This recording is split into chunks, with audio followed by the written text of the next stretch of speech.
салом дӯстон, шаби гузашта боз чандин рақобатҳои ҷолиб аз доираи бозиҳои премер-лигаи Англия баргузор шуданд. дар бораи ҳар яке аз онҳо мо дар оғози ин видео акнун маълумот медиҳем ва ба хабарҳои дигар ҳам мегузарем. лайки қиматбои худро гузоред ва ҳатман комментарияи ҳамдигарро лайк монед, чунки алгоритми YouTube ҳамин тавр видеоро ба нафарони бештар паҳн мекунад. дӯстон, тамошои бозиҳои футболиро бо сарпарасти видеои мо ширкати EAKX бозам ҷолибтар гардонед. дар он ҷо регистратсияи осон, пур кардани маблағ аз тамоми гӯшаву канори дунё, вале аз ҳам муҳим бонус то ҳаҷми $100 дар аввалин пардохт бо промокоди AMG 0777 ссилкаи бозӣ дар комментарияи ин видео. пеш аз ҳам метавонем таваҷҷӯҳ кунем ба рақобати марказии шаби сипаришуда дидори дастаи Манчестер Юнайтед ва Челси. ин бозӣ диққати зиёдро ба худ ҷалб карда буд. рақобати марказии давр дар варзишгоҳи хонагии дастаи MU Old Trafford баргузор шуд.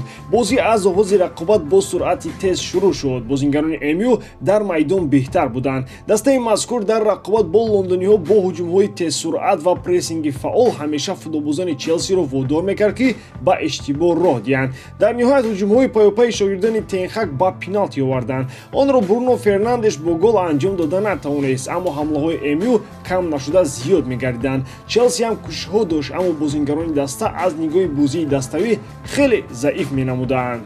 Скотт Мактомини то ҳамин дам танҳо дар ҳайати мунтахаби Шотландия гол мезад. акнун дар ҳайати MU ҳам Скотт оҳиста-оҳиста кушода мешавад. голи ӯ натиҷаи ҳамлаҳои паёпай ва хафноки MU буд. то охири қисми аввал Челси ҳисобро баробар кард. Кол Палмер тавонист баробариро таъмин кунад, аммо дар нимаи дуввум боз маълум гардид ки MU ба ин рақобат беҳтар омода шудааст. Тенхак аз нигоҳи тактикӣ тавонист афзалият пайдо карда Почетиноро мағлуб созад. Мактомини дар дақиқаи 69 як голи дигар зада пирӯзии MU-ро дар ин дидор таъмин кард. бозии дигари муҳимтарин дар ин рӯзи баргузории рақобатҳо дидори дастаи Астон Вилла ва Манчестер Сити буд.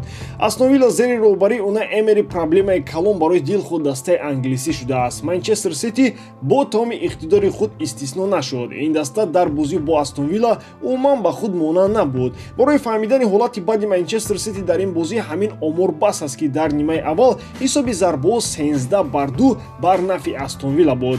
ягона голи бозиро Леон Бейли дар қисми дуввум зад. метавон гуфт ки Астон Вилла арзанда ғалаба кард, чун онҳо дар майдон аз Манчестер Сити дида беҳтар буданд.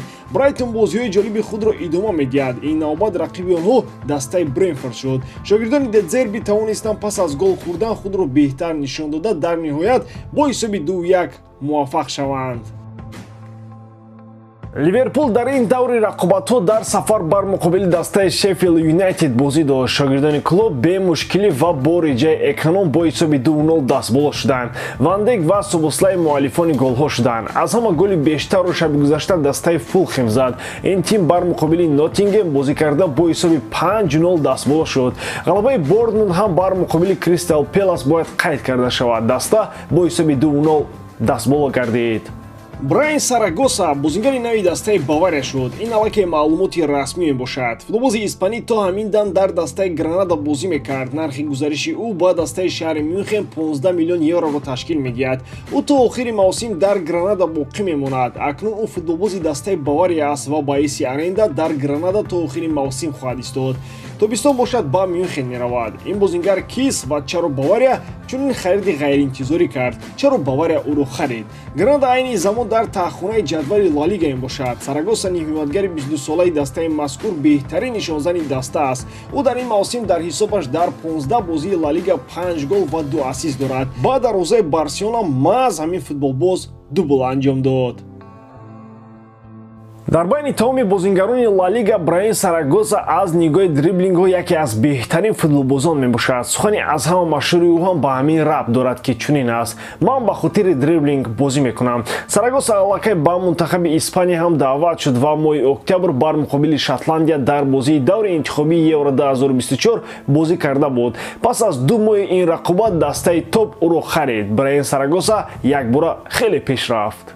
Лео Месси дар бораи чемпионати Арабистони Саудӣ ибрози андеша кард. ман дар мавриди гузариш ба ин чемпионат хеле зиёд фикр кардам. лигаи Арабистони Саудӣ метавонад хеле қавӣ шавад. онҳо барои пеш бурдани футбол кӯшиши зиёд доранд. чемпионати ин кишвар метавонад яке аз чемпионатҳои қавӣ дар сатҳи ҷаҳонӣ шавад.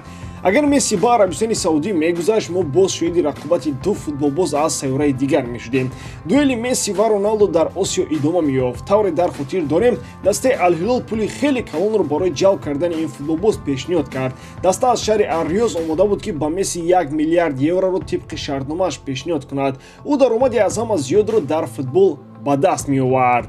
хотиррасон мекунем ки Роналдо тибқи шартномааш 500 миллион евро кор мекунад, аммо Лео Месси ба Амрико рафт. тавре аз гуфтаҳои ӯ маълум мешавад, Месси дар мавриди трансфер ба Арабистони Саудӣ андеша кардааст, яъне эҳтимоли гузариши ӯ ба ин даста хеле зиёд буд. вале тавре баъдан мушоҳида кардем, шояд худи Месси ҳам дигар аз қиёс бо Роналдо безор шуд. ӯ дар як марҳилае буд ки бояд ором бошад ва футболро барои кайфияташ бозӣ кунад. барои ҳамин ӯ ҷои дурро интихоб карда то оромона бозӣ кунад. ба ҳамин тамом бовар дорам ки эҷодкории ман ба шумо писанд меояд. лайк, комментария ва дар канал обуна шуданро аз ёд набароред. бо шумо мисли ҳар вақта Муҳаммад Гейров. хайр бародарон, дар паноҳи Аллоҳ.